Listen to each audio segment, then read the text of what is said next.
Liberty Nation with Tim Donner. Welcome back to Liberty Nation Radio. I'm Mark Angelides, sitting in the host chair for Tim Donner this week. I'm joined today by Scott D. Cosenza, Liberty Nation's legal affairs editor, Graham Noble, our chief political correspondent and in-house satirist, and Mr. Andrew Moran, economics correspondent. As the old animal welfare ads used to say, a Supreme Court justice is for life, not just for Christmas, or near enough. It seems that it's Christmas in the White House right now, and that the Biden family is unwrapping their presents and already looking for the return receipts for Justice Stephen Breyer. Scott, this is your neck of the woods. And clearly it's political expedience here to ask Justice Breyer to step down. Can it all be political? It's exclusively about power, Mark. It's not just the Biden White House. It's also just the movement left generally. And they want to see a younger and more radical justice installed in the Supreme Court for the political benefit that's going to come from that exercise. They want a vote, a yes vote for their preferred policies and a no vote against the ones that they disfavor. Graham, as Scott points out there, it does seem to be all about the power. Who has it, who can wield it? Now, so far, based on an admittedly short time since there has been what we'd term a conservative majority in the Supreme Court, how conservative do you see the conservative justices being with their jurisprudence? Well, I suppose that is a question that's open to an enormous amount of interpretation depending on one's perspective. My view has always been that I don't look at the Supreme Court in terms of how conservative or how liberal the opinions they issue are. I am only concerned with how true to the Constitution they are. And whether you want to, describe that in any particular case as liberal or conservative, I really don't care. I'm interested only in how loyal to the Constitution the Supreme Court remains. And I've always been, unfortunately, much more disappointed than pleased in most cases with Supreme Court rulings.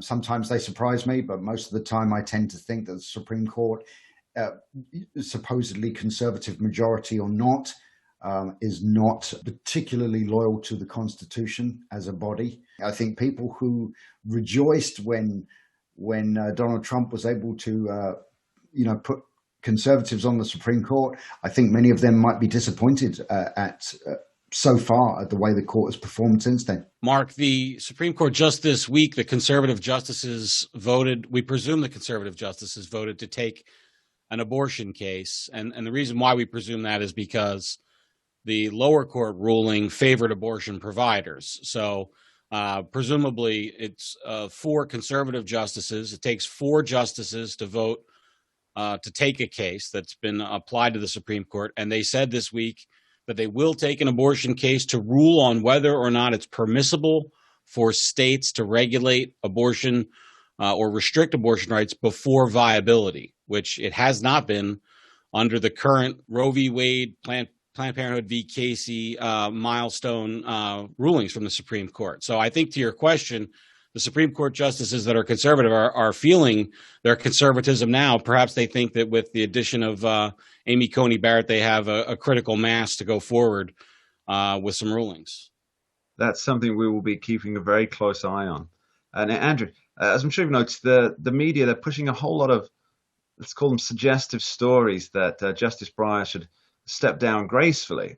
Now, how can they really, in your opinion, how can they look at themselves in the mirror after begging Justice Ginsburg to stay in position, despite her numerous bouts with cancer and all of her other physical ailments? I mean, really, how can these guys sleep at night? Well, I'm just gonna have to echo what Scott's been saying. It's all about power, but when it comes to power, I always like to compare the Supreme Court to the Federal Reserve System, and that it's the most powerful and centralized institution. But at least there's term limits to a lot of these chairs. It's what's funny is that in the stock market, investors hang on to every word that emanates from the U.S. Central Bank, and it comes to the rest of the population. Everybody hangs on to every word coming from the Supreme Court. And, you have 300 million people hanging on to it, and you have 9 justices. That's what, one judge for every 40 million people. You have Breyer, Thomas, and Ginsburg who've been there since I was in pull-ups. So it's hard to believe that they can be connected to reality in any way. But, when it comes to picking or choosing Supreme Courts, it's not a hill I die on, maybe because I'm not a legal scholar like Scott is, and of course I'm not an American. But overall, the Supreme Court, I think it's an antiquated institution. I want more of a decentralized United States, not a concentrated body that that the country is so focused on just a handful of people in fancy robes who are just politicians in fancy robes, if I may quote Ryan McMakin of the Mises Institute. Let me add, Mark, that there were plenty of people on the left who are not happy about Justice Ginsburg's decision to remain on the court during the time when Obama had the White House and the Democrats had the Congress. There were many people who said she needed to step down.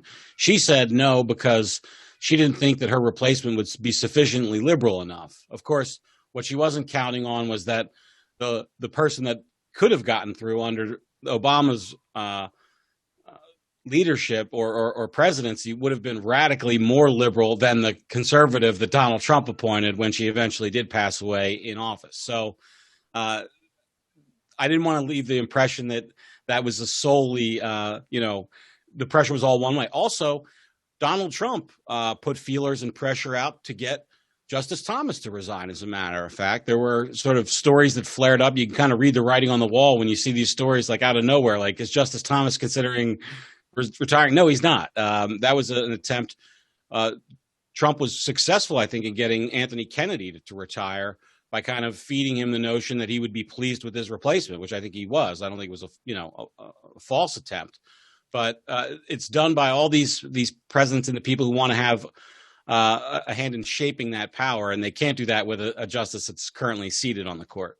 Yeah, I don't think Justice Thomas is ever going to retire, nor should he. He seems like he keeps the court invigorated, and the opinions are always entertaining, whether you agree with them or not. They're certainly spicy, which is I think what we like out of it's what I like out of Supreme Court justices.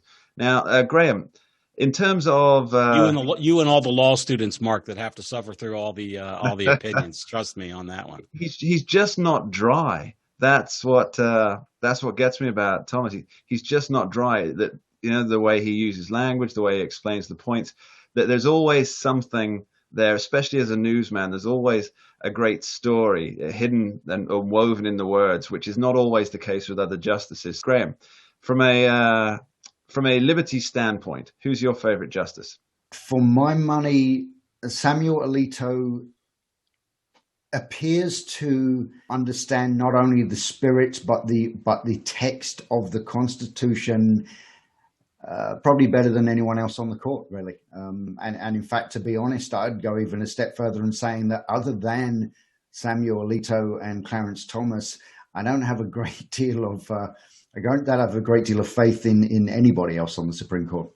All right, and Scott, as our lawyer on the team, who's your favorite? I think that Gorsuch is going to develop into my favorite justice, but he's still a new guy, generally speaking. So for the breadth of their work on the Supreme Court, for me, it's Clarence Thomas. And while I appreciate his writings and I appreciate his understanding, it's about the votes for me. We talked a minute ago about how there's so few justices compared to the people in terms of representation wise. And it's even worse than that because there are probably 2.5 justices on either side that are going to always vote one way or another. So really you have these consequential issues about how we organize our affairs, life and death, abortion. These questions are decided by 2-3 people who are unelected and appointed for life. And that's nowhere in the founding documents does it suggest that was contemplated or that it's wise. So we have these 3 philosopher kings. It could be as few as 1. It was Sandra Day O'Connor for a while, the swing vote on the court kind of thing. So, that's my answer. I think that Justice Thomas usually writes opinions that I agree with. His reasoning is, I think, sound, and the result that he comes to is usually the one that favors the most freedom, which is what I'm always looking for: the protection of liberty and the protection of individual liberty against state power or other power coming from the Supreme Court. So Thomas for me. Okay, and Andrew, I'm not going to ask you the same question because, as we know, you consider politicians in robes or dresses. But I do want to ask, what do you think of the idea of the appointment for life?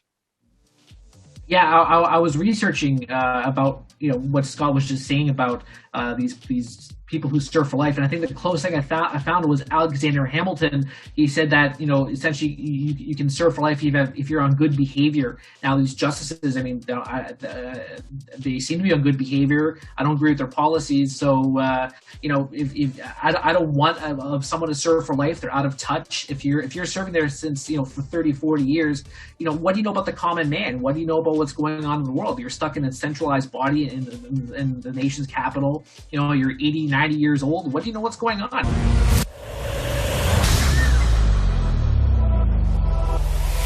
Hi, I'm Lisa K. Donner, along with Mark Angelides, Sarah Cowgill, Tim Donner, and Scott Cosenza, and this is Liberty Nation's.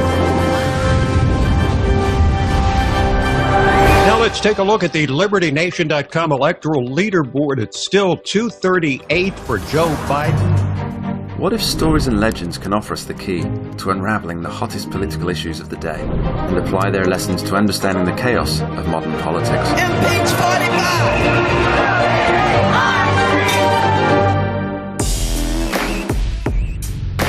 Only where freedom of speech is honored can people who look, sound, or think differently be truly free. If you're discussing something that's difficult, the probability that you're not going to offend each other is zero. President-elect of the United States of America, Donald Trump.